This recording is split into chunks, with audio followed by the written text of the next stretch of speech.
That's for right now. History being made in the NFL this weekend, and it has to do with the point spread on a certain game. As sports reporter Scott Bemis tells us, the league's best is playing the league's worst, and it's got a lot of people talking. R.J. Bell, founder of the handicapping website pregame.com, has become a bit of a spokesman for the world of sports betting. And this week, he's been flooded with requests. The Wall Street Journal I've worked with this week. The Associated Press I worked with this week.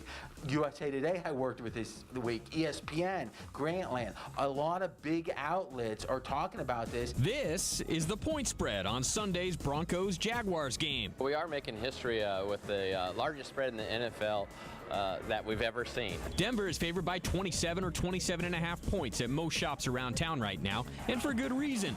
The Broncos have won 16 regular season games in a row and are putting up points at a pace that will shatter the league record. Touchdown Denver. Denver clinical.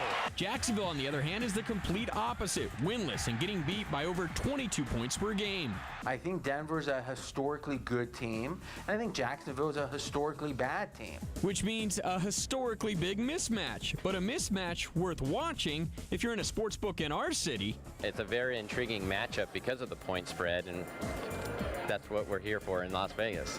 Some of the other crazy numbers associated with this game, well, the Broncos, they're 20-point favorites in the first half alone. And if you want to bet on the Broncos on the money line just to win the game outright, well, you got to lay 200 to 1. In other words, you got to bet $200 to win a single dollar. And on the flip side, if you want to bet Jacksonville, $1 on Jacksonville actually wins you $30 if they pull the biggest upset of all time. An outright win might be pushing it, but if history is any indication, betting on a big underdog like the Jags usually means big money for your pocketbook. But with these 3 touchdown or bigger favorites, the underdog is 7-1, going all the way back to 1972. Scott Bemis, 8 Sports Now. So, according to the RJ, there have only been 8 games with a spread of 3 touchdowns or more since 1972 in the NFL, which shows you just how rare this spread is. And by the way, the last time it happened was in 2007, when the undefeated Patriots were 24-point favorites over the Eagles, and they barely won.